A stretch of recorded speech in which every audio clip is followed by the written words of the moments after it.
zing lama siang.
Tahan nó tạp vô thêm như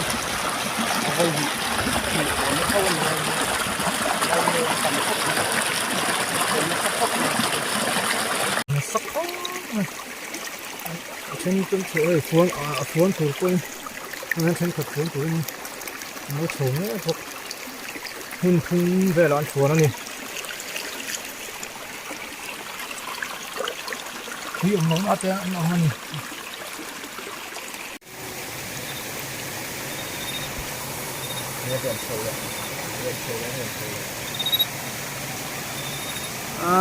anh đi thế này để anh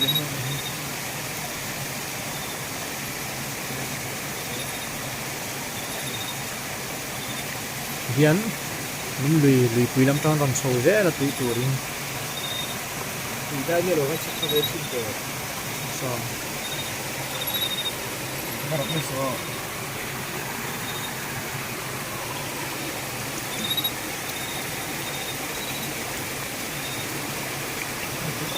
giúp chút này thôi.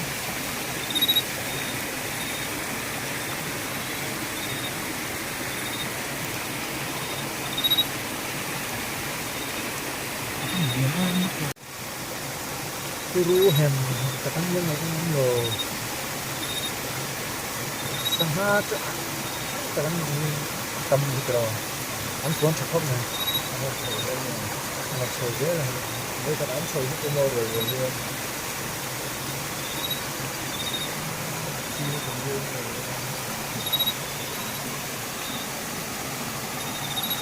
Right, nhưng cái giờ quá này rồi. Cái sinh hoa nó thật là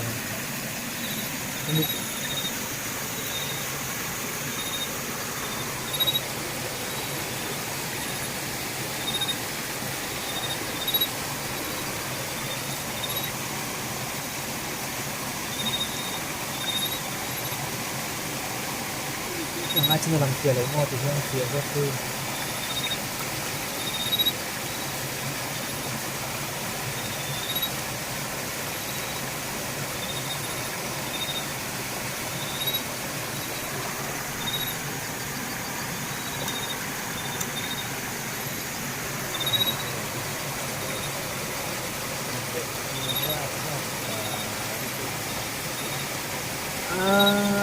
tiếng có cái sản phẩm